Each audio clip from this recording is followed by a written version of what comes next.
All right, I'm going to wait a minute for everybody to log in. And welcome and hello to everybody out there to Town Talks. This is a great show we have today. It's October 1st, 2021. What a great way to celebrate today.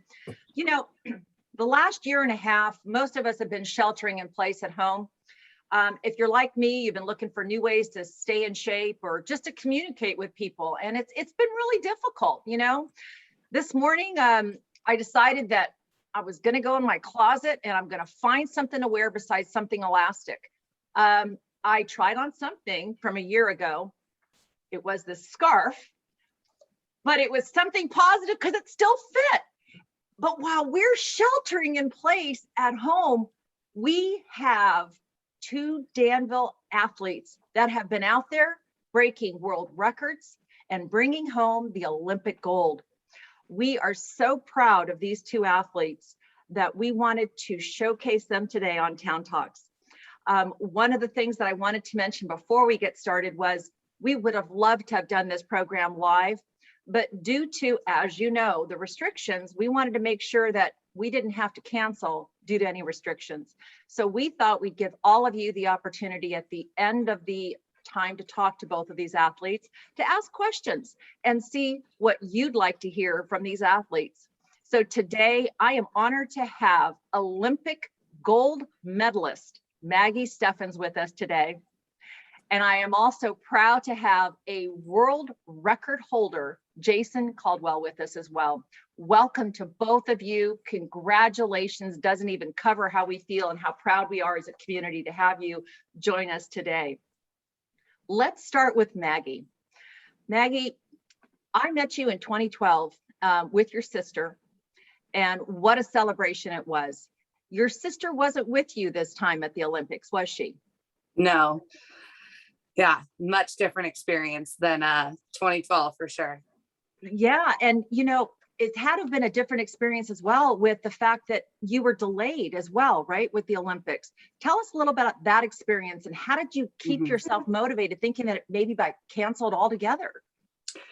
Yeah, so I mean, the Olympics come every 4 years, and so I tend to live my life in quads, start with the end in mind and work backwards with little goals and little things I can, do to get to the ultimate goal, which is the Olympics. And so when March happened, as everyone can relate, this didn't just happen to us as athletes, but this happened to the entire world. And it was this looming thing of uncertainty, right? Of what's going to happen next. I remember being in practice and hearing about the NBA kind of shutting down, and my heart started to skip a beat, like what is happening? And I remember going into a 2-week quarantine and writing in my journal and writing all the little things I could do to stay in shape. It was March. The Olympics were only a couple months away. We were in the peak of our training and peak of our preparation. And, I wrote, okay, when I'm at home, I'm bringing home all my physical therapy stuff. I'm going to work on, different shots I can do, keep my fitness, very optimistic. And then a couple days later, I wrote in my journal, the Olympics have officially been canceled or postponed. At that point, we weren't exactly sure. And so for me, I just remember feeling, and I'm sure many people can relate to this, right? I just remember feeling very numb. It was definitely almost like a grieving period for me. I was confused. I was kind of angry.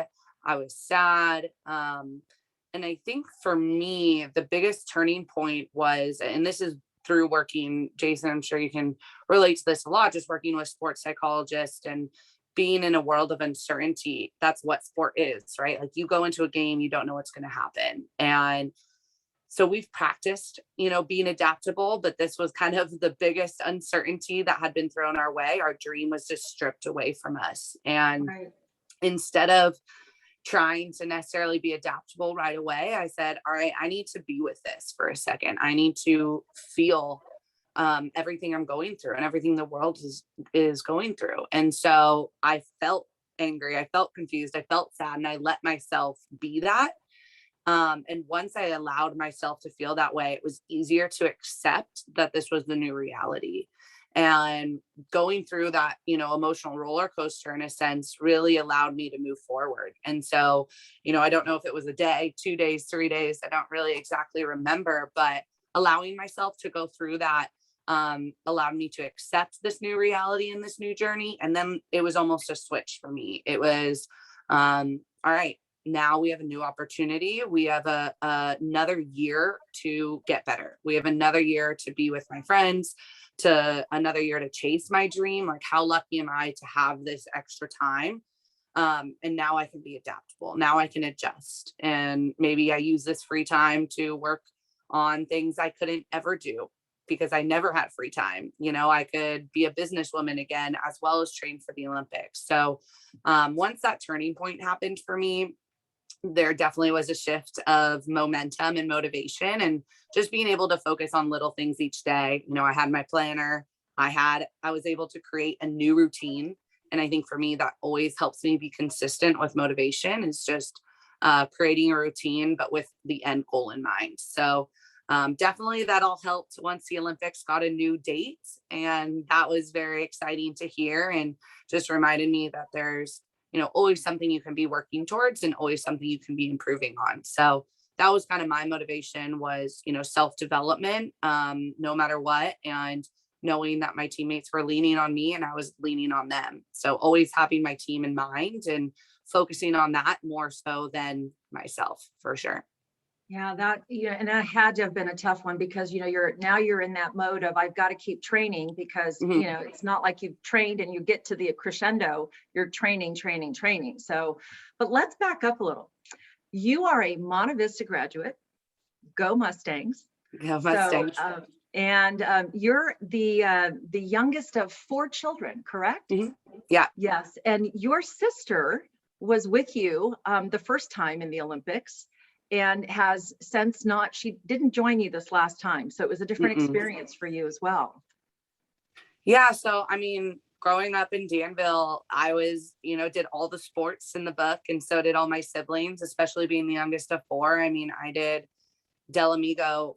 My parents basically dropped me off at Del Amigo when I was 2 because that's what my older siblings were doing. So let's get all the kids to be at the pool playing around, and did CYO basketball, Mustang soccer. Soccer I thought was my calling.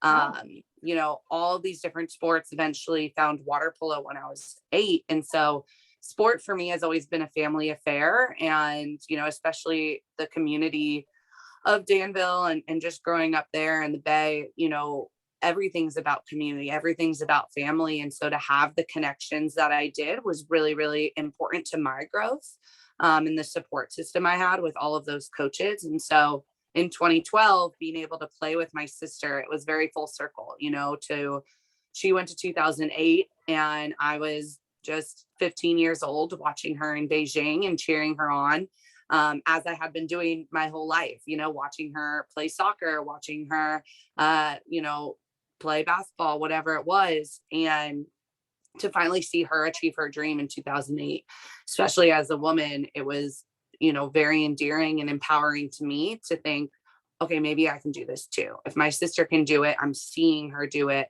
my dream could possibly be achieved as well.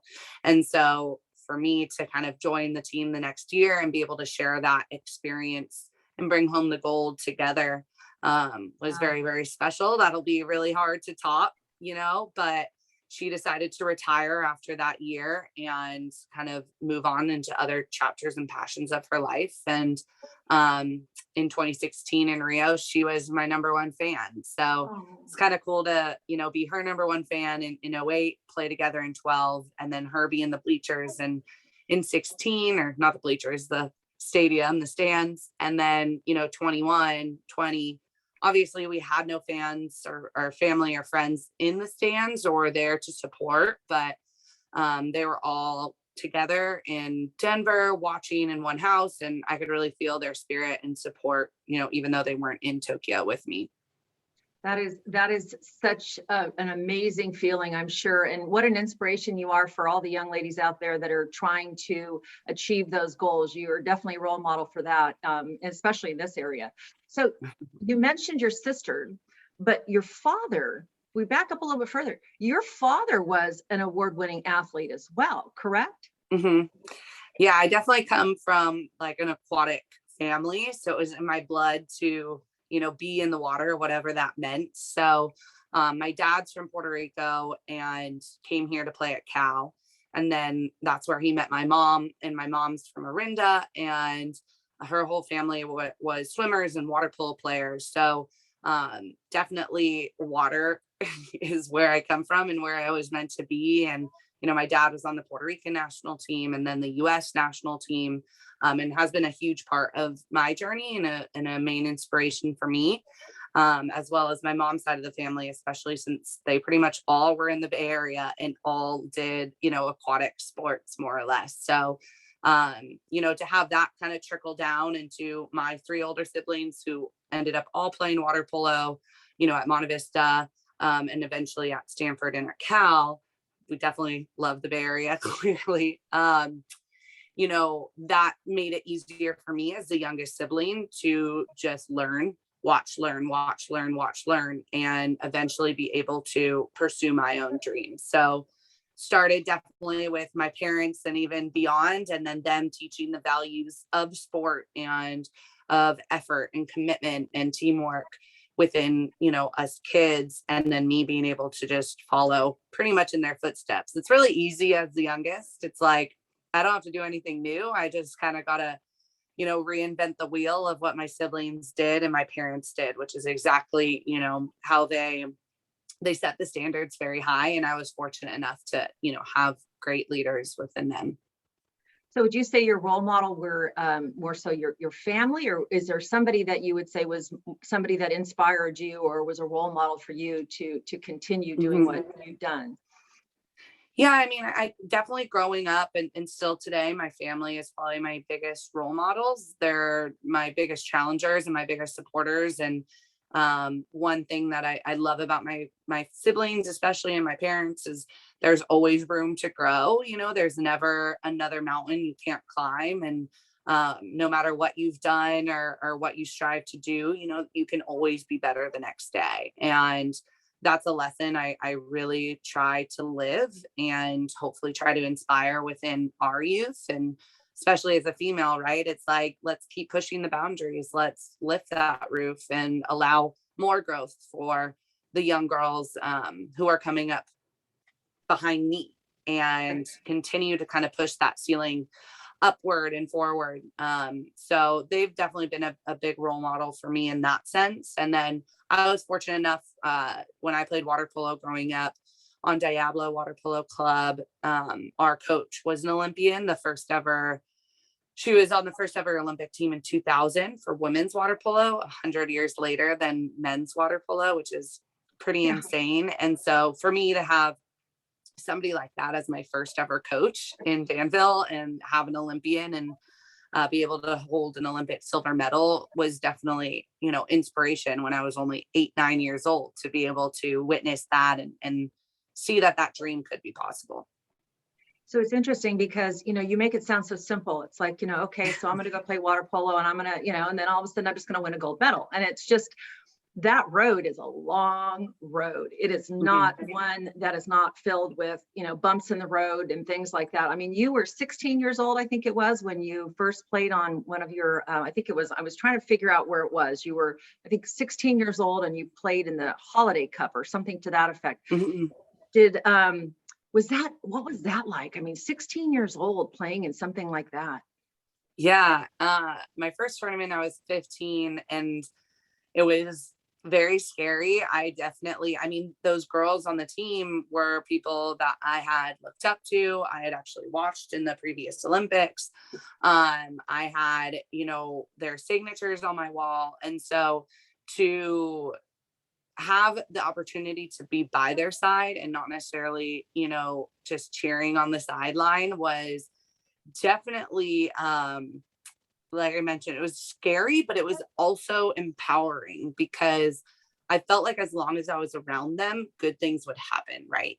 I truly believe you want to you want to be around good people, right? And you want to strive to be amongst the best. That doesn't mean that you're going to be the best or you are the best, but if you can surround yourself with great people and with the best at what they do, you're going to be able to learn from them. You're going to be able to copy what they do and then reiterate it, right, into your own way. So for me, it was an exciting opportunity to be able to be around people like that and just soak in. I was just a sponge, like, let me watch you and just soak that in. Let me ask questions and soak that in. You know, I definitely, that's when I drank coffee for the first time, because that's what that's what they did before every game. They'd go drink coffee, and, you know, they're all that group was, you know, about 10 years older than me on average. And so for me, I was like, all right, if I want to be on the national team, I drink coffee, you know, this is what you do. And, you know, I think a lot of people can relate whenever you're joining a new team or, you know, new coworkers. You want to try to find that common ground to help you figure out the culture of that group. And so, you know, that was where coffee started for me, but that's how the road went, you know, is what is the culture of this team? How can I just learn and grow and soak that in? And then slowly but surely, I was able to learn myself a bit better. You know, I was only 15, 16. I'm still figuring out how to graduate high school. So, you know, trying to figure out how to be on a national team and with a coffee in your hand. It was a coffee in my hand. I was like, what is this? I didn't need energy, clearly. So, yeah, it was definitely, as you say that, and I've got my coffee right here. Right? Exactly. So there you go. No, it was amazing for sure. And I was really lucky, like I said, to be able to join a team that, you know, that group of powerful women at such a young age, to kind of be around. Like I said, it taught me a lot of values that I probably would have never learned if I didn't have that opportunity at 16, 17, 18, 19, to be around strong, independent women and see that you can do anything truly. It's just a matter of, you know, your work ethic, and your dedication, teamwork, communication, all these different skills and values. But you are that person now, and you are that person, the opposite now. You are the one that everybody else looks up to with the coffee in the hand and the, you know, jumping in the pool. But what is it like to be like, I mean, I know this last one, you got injured as well, right? Mm-hmm. You broke your nose or something. I mean, what is it like to be in the pool as an Olympian? I mean, it's just, you're being watched worldwide. It's not just like somebody sitting, like you said, in the stadium. It's broadcast everywhere. Everybody's looking at you, and you're scoring goals. You're the lead on the team. You are such an inspiration. What is that like for you?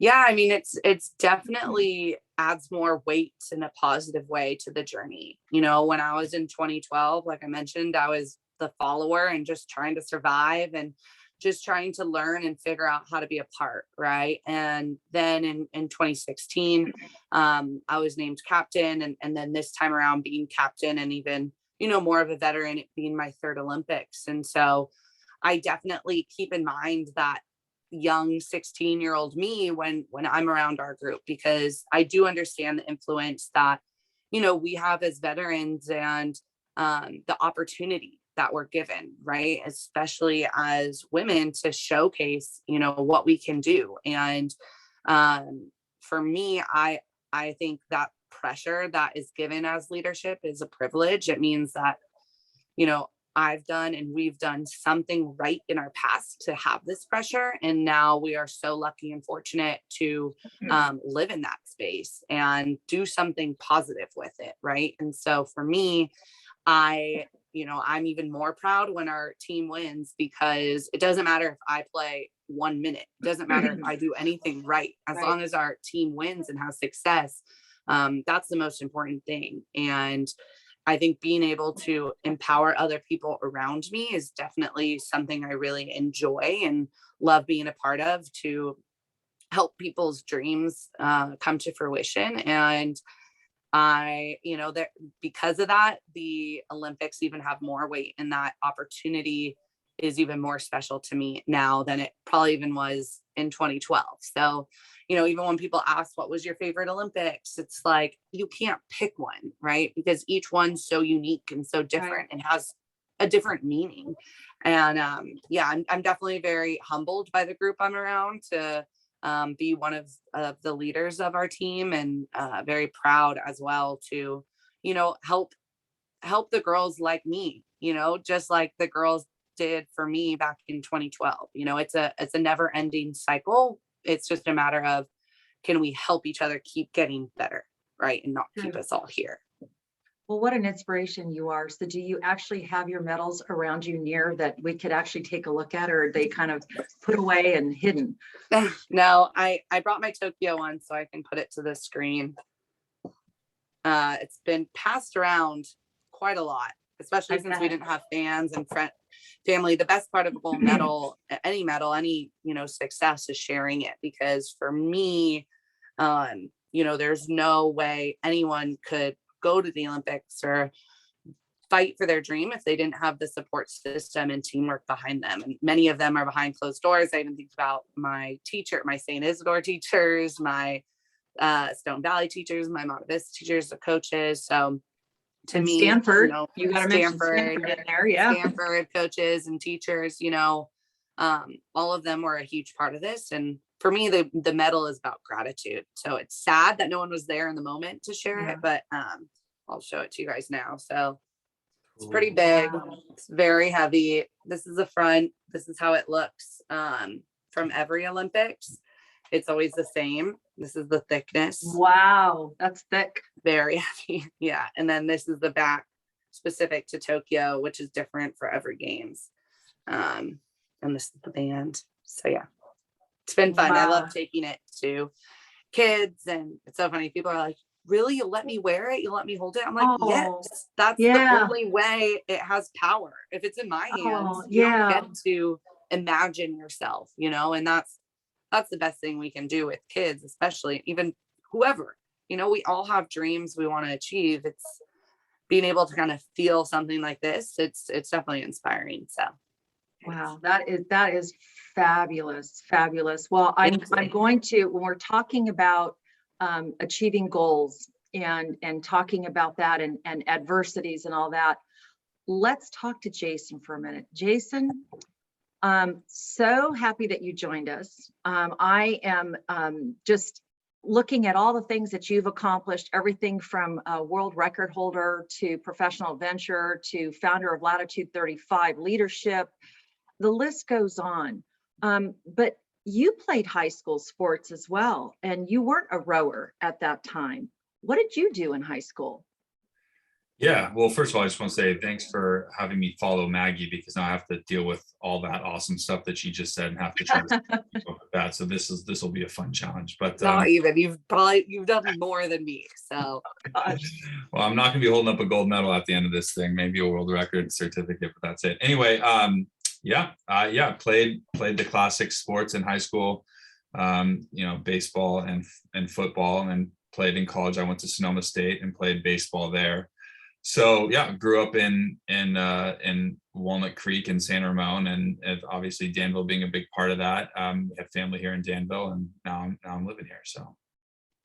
So when you played baseball, you said you went to Sonoma State. Did you go to Sonoma State with a scholarship for sports, or did you just go?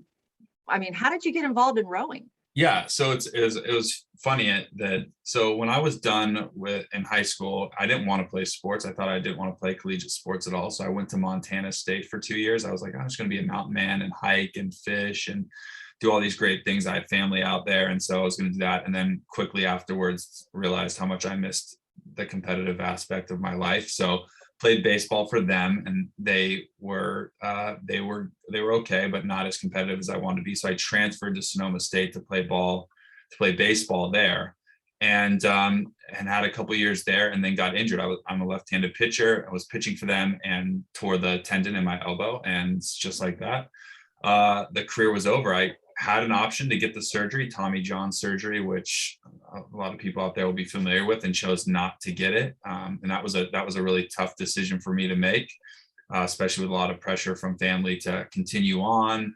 as I was getting closer and closer to, what I thought was my dream of becoming a professional baseball player. So chose not to get it. And I'm feeling kind of just a little bit rudderless at Sonoma State going into my last couple of years there.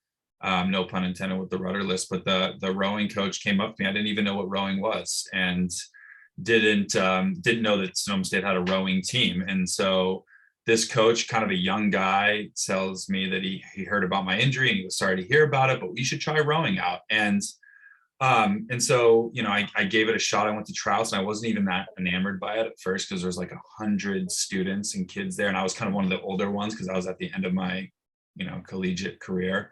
And I just wasn't like, I thought to be fair, I thought I was too good for them and too good for this. I was playing baseball at this high level, and now I'm at this like club type sport that didn't have funding. The boathouse was more of a boat yard. It certainly wasn't like Stanford's rowing club that is a lot more established and has a great history. And then I found out that they've never even won a race ever in the history of them being in existence. So, I kind of left there thinking, nah, I'm not gonna do the sport. But later on that day, one of the guys that was there, I didn't even know he was there. He had recognized me, and we were at the gym, and he said, "Yeah, I'm thinking about giving it a good shot for the week.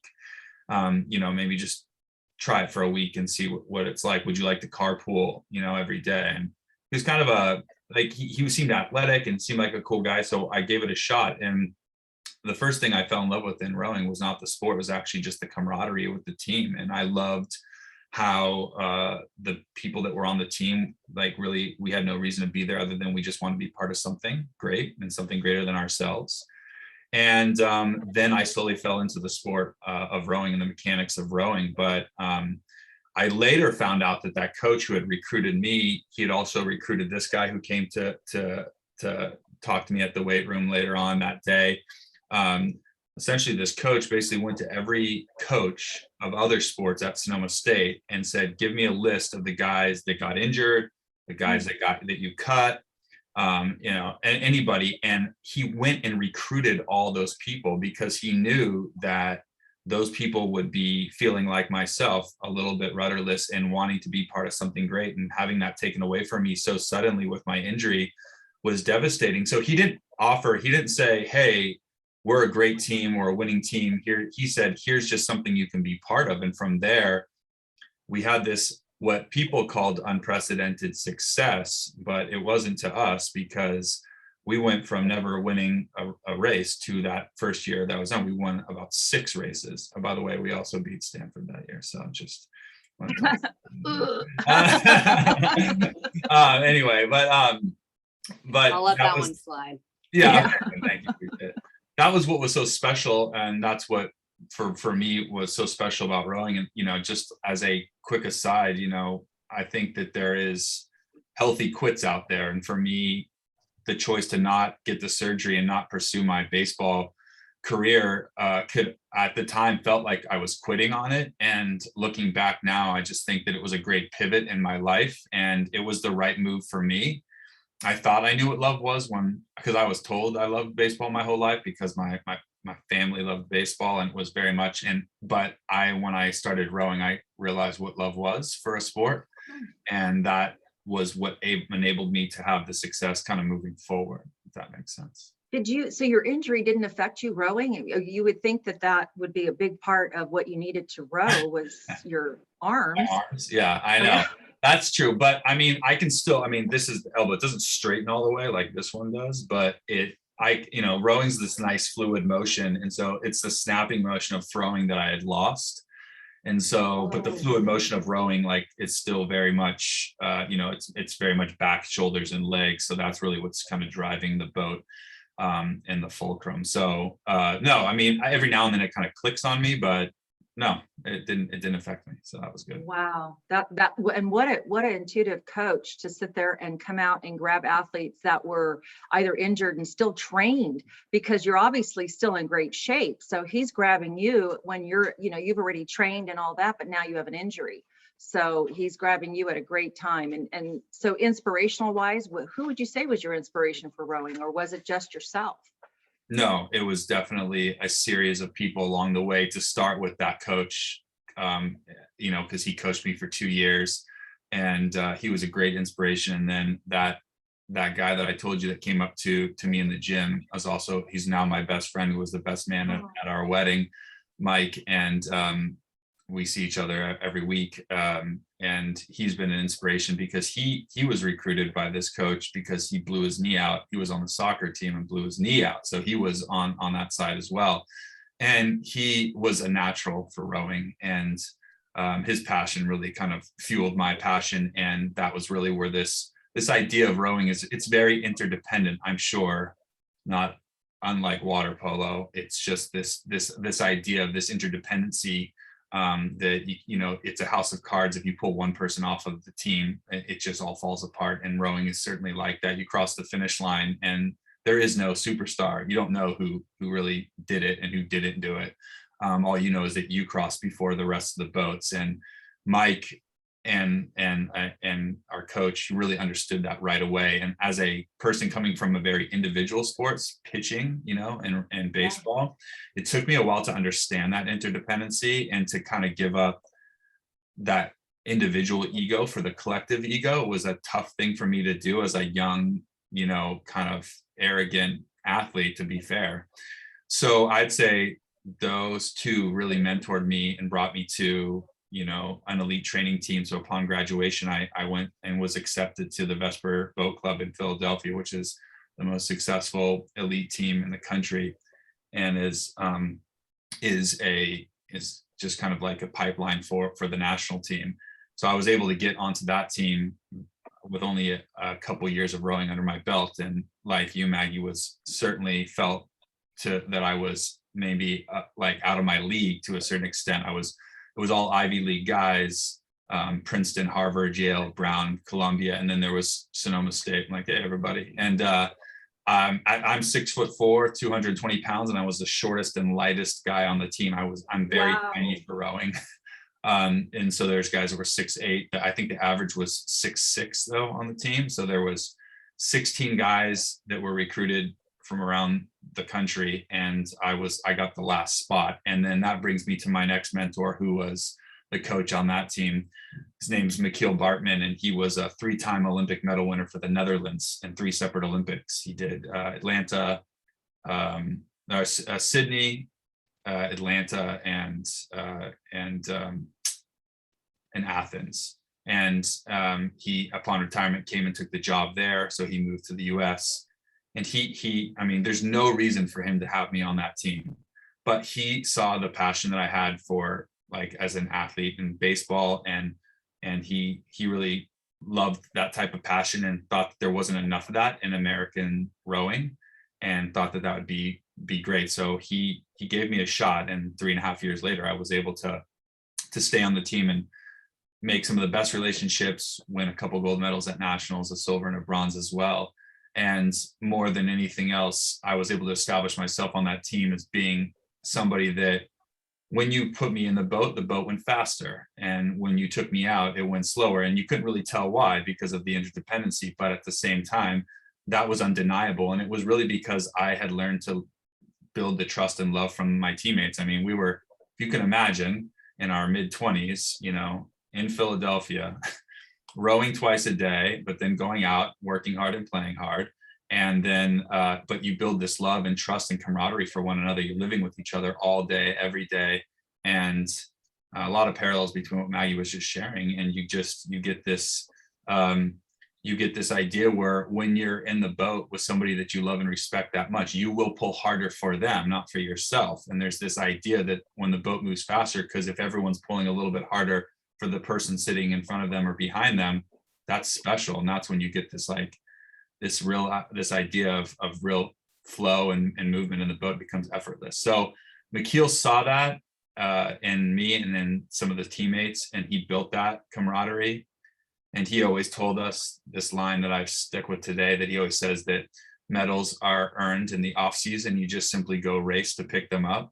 And he was so casual about that, because in the winter in Philadelphia, as you can imagine, it's pretty grueling, and you're out there and there's icicles forming on the boat as you're rowing, and it's just bad. And he was so calm. And come spring and summer during racing season, he'd push us off the dock, and he'd be like, so confident that the work that we put in was either good enough or wasn't, that he just didn't, there was almost no intensity to him on race day because he was that confident about what we did in the off season. I just really love that. And I've always really taken that with my future teams to focus a lot on what we do in the off season. So.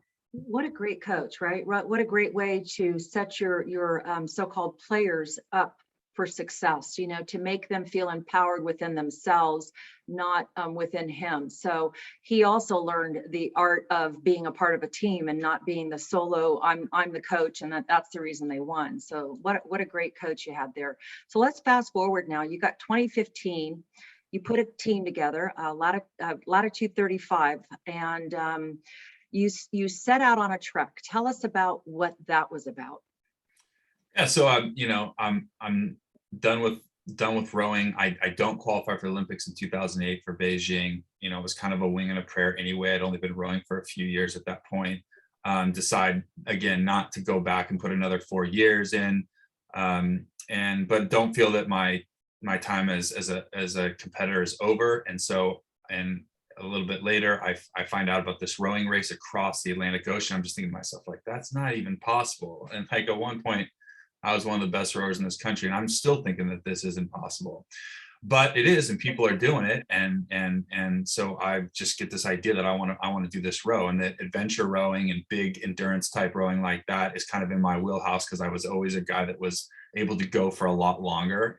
Maybe my technique wasn't as good as the guys that have been rowing as long as I've been playing baseball, but I was tough, and that was something that I could leverage maybe in an ocean crossing. So I put together a team.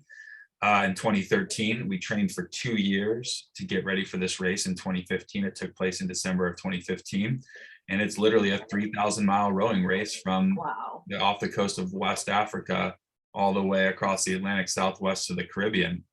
And long story short, 600 miles into this 3,000-mile race, 2 of my teammates need to be evacuated. And by the way, this is unassisted road. There's no boats following us. Like, we stay on this 30-foot boat the entire crossing, and you have to make your own water with a water desalinator. You're packing your own food. There's 2 very tiny kind of coffin-like cabins that you take refuge in and you sleep in. Other than that, you're rowing. 2 people are rowing and 2 people are resting. You're rowing 2 hours on, 2 hours off, 24 hours a day throughout the entire crossing. So you're responsible for a minimum of 12 hours of rowing a day.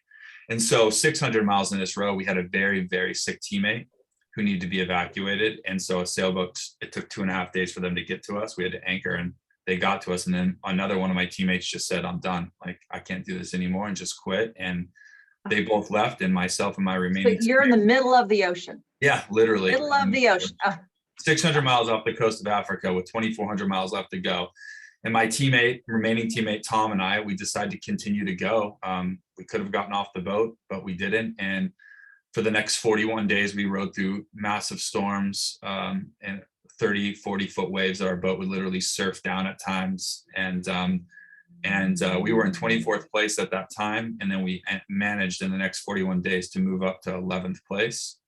With just 2 people. Just 2 of us. Where the other ones had 4. Yeah. So we crossed the finish line at 51 days. And the interesting part about that is that I think for my teammate, Tom, he was done. He'd done everything he needed to prove. And but for me, I did feel like there was this idea that I wasn't quite finished, and I wanted to break a world record. I wanted to at least win the race, and we had done neither of that. And I thought a lot of that had to do with me as a leader and a captain of this team failing to kind of really bring the team together, especially the teammate that quit.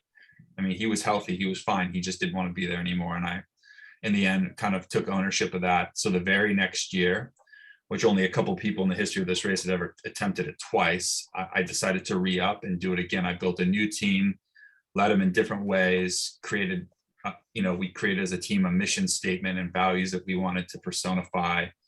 And what a game changer that was with 3 new teammates. We not only won the race, but that year broke the world record as the fastest team to ever row across the Atlantic. So, wow. So oh my gosh. I mean, somebody asked me if I get on a boat and if I feed the fish, and I was wondering, what does that mean? And now I understand when I think to myself, okay, yeah, I get on a boat. I'm not, that type of stuff is not for me. So that's just Yeah. Amazing, amazing. So let's move forward now to this year. Yeah. So I This year. yeah. So I usually do one big adventure every year. COVID, for along with everybody else, has precluded a lot of my plans from happening. But in 2020, I've always had my eye, after my second Atlantic crossing the world record, my eye on rowing the Pacific. There's a race from San Francisco to Hawaii, and I knew I could do it, and I knew I could break the world record if I put the right team together. And so in 2020, we were supposed to do it. COVID canceled that. So definitely felt, Maggie, what you were talking about as this idea of you train up and then you have like where to go. You can't, you have all this training. And I felt that my heart skip a beat as well as I started to see things slowly unfold that spring. And I'm thinking to myself, oh my gosh, here we go. So this year it went, we had a great team. We had a lot of tough things, but we started on May 30th and we went through the Golden Gate, and happy to say that although it was probably the toughest row I've ever done in my life, we finished it in 30 days and we broke the world record by 9 days actually. So so we went through the storms when other teams have historically had to go around them. It was grueling. I lost about 40 pounds on each of these like rows, and this one was no different. I mean, this one just I'd like to join that next row, please. No, freezing cold out of the Golden Gate for the first 2 weeks, just freezing and wet and miserable, and then the second half very hot and dry and miserable. I can go through that stuff, but in the interest of time, great team, great row, and I've never seen a team that just was, even when we knew that we were going to break the world record, and I think we could have taken our foot off the gas a little bit in the last week and enjoyed it more and just not suffered. Our goal and our mission statement to each other that we have as a decal in the boat says that we're going to row as hard as we can and go as fast as we can until we hit Hawaii. And to this team's credit, that's exactly what they did. And that was the difference between breaking the world record by 1 day, which everyone has still been happy with, but now putting together a time that hopefully will stand for a while. So amazing, amazing, both of you. I mean, I'm so impressed, and it's just absolutely amazing what you both have accomplished, especially during the time where I'm trying to fit into something in my closet. You guys are working out as hard as you are. It's absolutely amazing. We do have a few questions, and I don't want to not have the opportunity to answer some of them. So one of the question was Maggie, there's a question that came up that when you play in the water, and obviously you had your nose broke and cut and had to be taken out of the pool, who plays dirty, and do they play dirty when you're in that water? Okay, so I can see that she's kind of like, okay, do I answer this? I'm pretty sure the storms that Jason was rowing through were playing dirtier than the people we were playing against. No, yeah, I mean, water polo is a really tough sport. You're basically trying to look cool, calm, and collected above water and play the game and problem solve and play intelligently and play physically, while underwater there's all of these unseen, physicalities happening. And I would say that it's more playing sneaky than dirty, but for sure. I mean, unfortunately, there are kind of dirty players who may try to slide something in. And, that's unfortunate, but it's part of the game, I guess. I feel like that happens in a lot of sport. I wouldn't say that's the culture of water polo, but, as anything, there might always be one or two thorns in the sport itself that kind of, maybe play a little, your word, dirtier than others. But yeah, I mean, there's kicking and grabbing and hold, especially as women, we're wearing fabric. So people are grabbing and, as I'm trying to shoot and score, somebody's kicking my hip to get me off balance or grabbing me. And I'm like this while trying to score. So, yeah, I mean, there's definitely that physical aspect of the game, but I would say that it more, it's part of the problem solving and part of the mental toughness that you have to get through. I mean, even like what Jason was talking about is, there's all of these physical things with the cold and like, you feel like your body's going to break down, but you have to mentally be able to keep going. And that for me is kind of where that physicality comes into play probably more. It's so interesting because all sports, I've always encouraged both my kids to get into sports because number one, it's team building. Even if you're on baseball and you feel like the star, you're the, your pitcher, or if you're the quarterback or whatever it may be, but you build team and you build that camaraderie, right? And I remember, so many times my daughter didn't do any of that. She was more in the cheer, and my son did football and lacrosse. And, as a parent, I'm sitting up in the stands and I can see it, right? Because they're out of the water. They're not in the water. So I can see the dirty stuff going on, right? And especially when you're really focused on that. But I must imagine in the water, it's kind of hard to see somebody doing that dirty stuff under the water, or,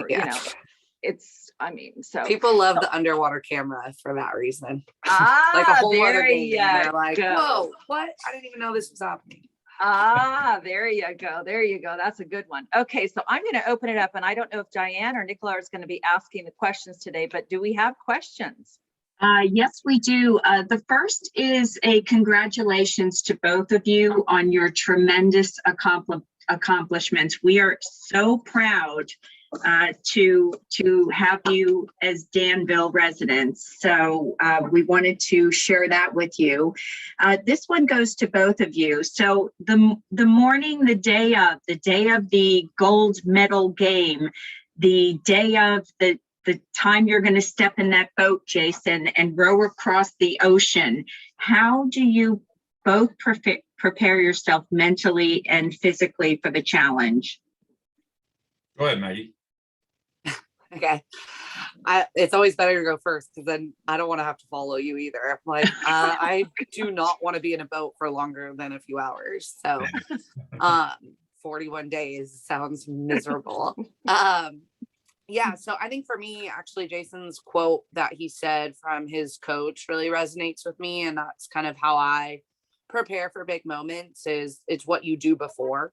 At the end of the day, that's what you're striving for. When you do get to the Olympic gold medal game, yes, you may be nervous and you're excited and all these feelings, but you don't win a gold medal that day. You win the gold medal with the days and months and years of preparation you put in beforehand. And so for me, I always am surprised when people say they don't get nervous, and that's their own story, but I still get nervous, even this being my third Olympic Games. And to me, that just means you care. And that means that it's important to you. And it's the same thing, if I'm sure like a guy asking a girl out on a date, you're probably going to get nervous, like it means you care. It means you're excited. Or, whatever it may be. So I still get nervous. And for me, I focus on my preparation and what the hard work and the dedication I've put in before that actual day. Because like even in that quote Jason mentioned, it's in the off season that you win games or win a race. And I definitely focus on that. And then I also, secondly, like we've been talking about, we're part of team sports. And so it's a lot easier to go through uncertainty when you have people you respect and trust and love, and that you're never alone. So even though you're approaching maybe your dream or this huge challenge, and you may be going through your own mind and playing mind games at the same time, you can always look outward as well and see people that you would do anything for, and they would do anything for you. And so knowing in your head that you're never alone and you have an incredible group and team with you, it means that you can achieve so much more. So definitely for me, it's the preparation and the confidence I have from that preparation, and the confidence and the humility as well of being able to look at my teammates and know I will do anything for them, and they'll do anything for me as well. Wow, what a great inspiration to have just in your heart, just moving forward in the business world as well. I mean, that's just something that you definitely have. Jason. Yeah, well said. And I'll echo a lot of that. If you're not nervous, and maybe you should look for another sport, because it, like you said, it shows that you care. But for me, it's also different. It's not a 2-hour endeavor. It's a 1-month endeavor. I'm essentially moving into a new home with a new family for a while in the unforeseeable future. So there's a different feeling, but I will say there is for me a sense of relief, like we all talked about. with the nice quote from McKeel that medals are won in the off season, like hay's in the barn, so to speak, as we've heard. Like all I have to do now in my mind, when I pushed off thinking about going to the Golden Gate in May, I was like, all that's left now is suffering. And that sounds like a little bit dramatic, but like I can suffer, you know, I can suffer. I've chosen this sport and to do these things. So suffering is part of it. And I know that. And I know I'll be out there for a month and I won't see my family or my son. And but I'm ready for it. I've prepared for it. So now what's left is the suffering, but I was pretty confident we were going to do it. And so all that's left is just to go collect it. It's just like, let's just row to Hawaii so we can go get our world record. And that's a great feeling for me. And you built, I love my teammates so much that I'm excited to live with them for a little while. You know, we've spent a lot of time together. And now it's a fraternity at that point inside this 30-foot boat. And such a team element to it. We're going to live together. We're going to cook for each other. Rowing is only half of it. I mean, you're spending you spend half the time rowing, but the other half time is living, and living on a small boat is hard and made easier with your teammates. So these teammates that you love and respect, you're excited to suffer with them. So I'd say anxiety, nerves, excitement, of course, but then this kind of competing force or emotion of like calm and almost like, it's the hardest part's over. Now I just have to do it. Mhm. So, you know, being on a boat for that long, I mean, you're talking 30 days. What do you do for entertainment? I mean, is that an odd question? No, it's not. No, it's not. So I get that one a lot. I mean, you have headphones, you listen to music when you can, when the weather allows you to do it. You don't have to be, super vigilant. Audiobooks are great. Podcasts that you've downloaded are great. But also when you're off, you need to rest, you need to eat. There's actually every 2 hours that you have resting, there's a lot to do. There's things to fix on the boat. You've got to take care of your body because it's breaking down fast. You got to eat, you've got to sleep. And then you're doing things for your teammates as well. So it actually goes pretty quick. Those 2 hours off are pretty quick. So yeah, just doing a lot of those things. And then conversations during the day when you're rowing with your teammate. Having at night, we say from sundown to sun up is silent on the boat so that the people can sleep. But other than that, yeah, just kind of those kinds of things. You learn a lot about your teammates. You have a lot on them when you get off the boat. You're like, okay, I'll stay friends because we've poured everything out to each other. So I bet. Diane, are there more questions? Yes, and this is another one for both of you. You've both paid impressive homage to your mentors.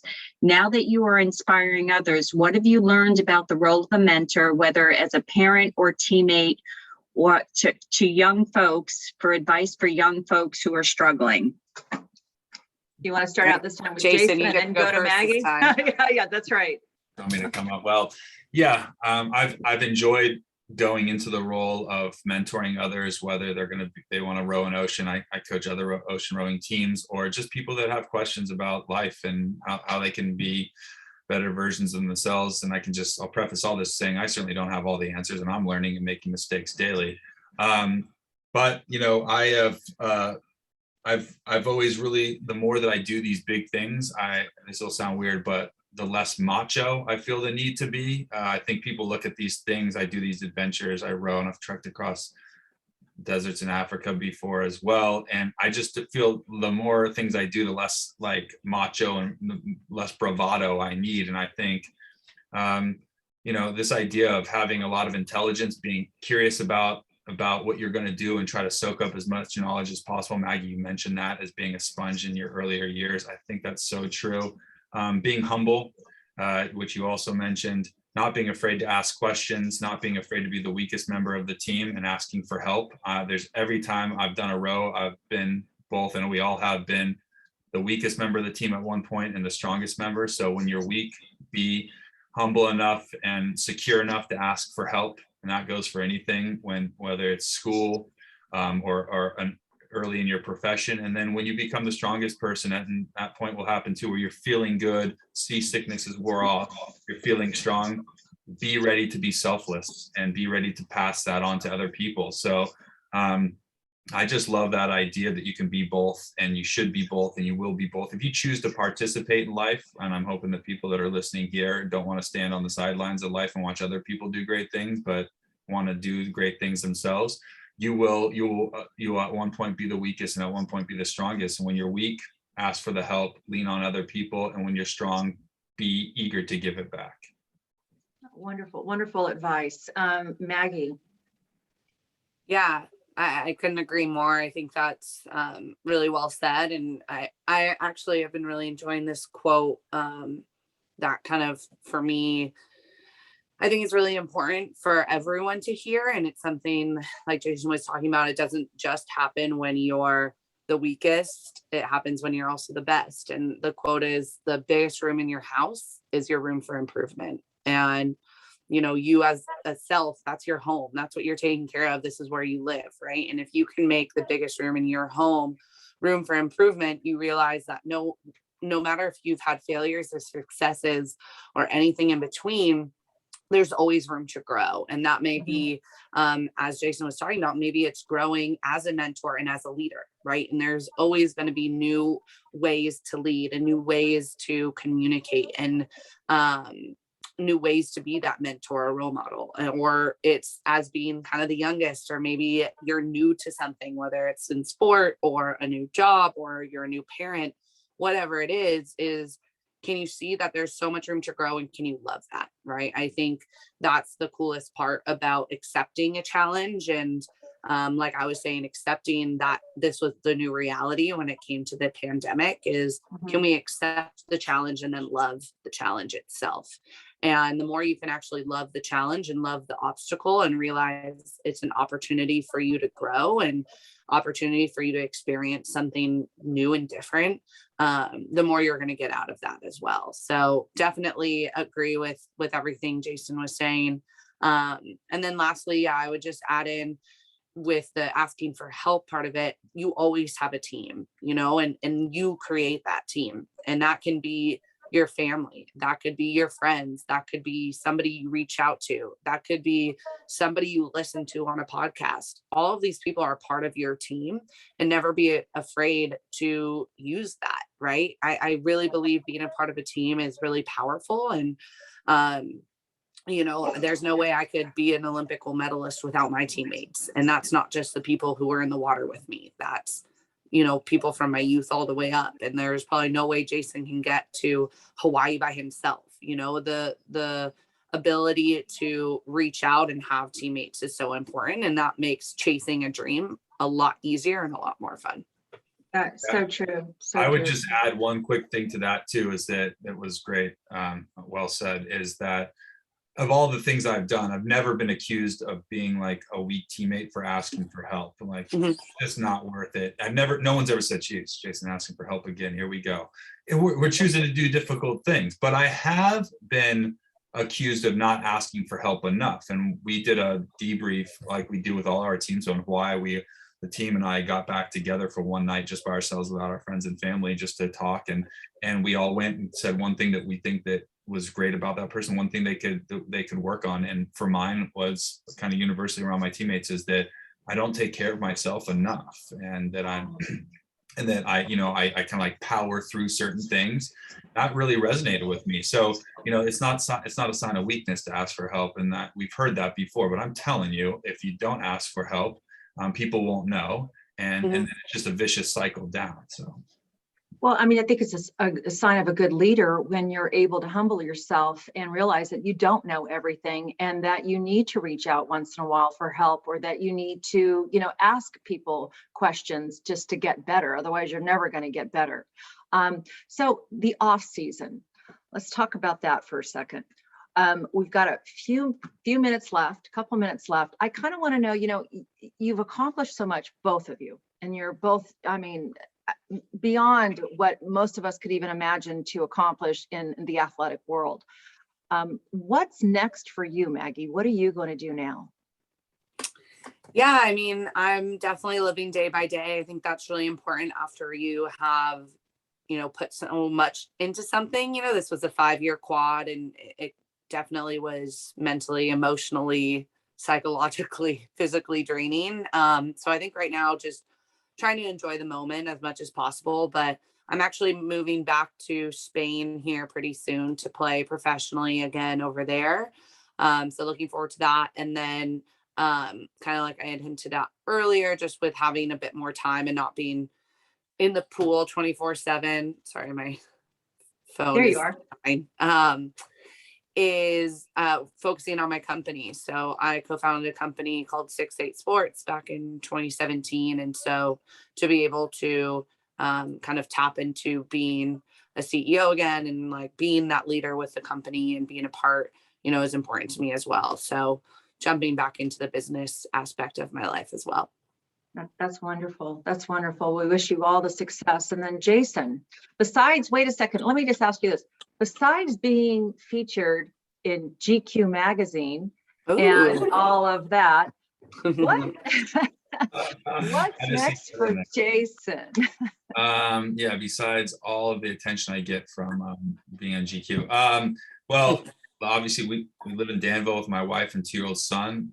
We love being part of the community. So I enjoy that right now, is coming off and still enjoying that time, that downtime, as Maggie was saying, like little things like going to the farmer's market every Saturday. You'll always find us walking there. My son's 2 years old. Tristan's like carrying big sticks around. He likes to collect sticks and carry them around. So you'll see him dragging sticks around town. Typical boy. Yeah, we just love being part of the community. I mean, no, it's his row. You forgot that it's his row. I know, gosh, I know. Right? I know. So we enjoy that part.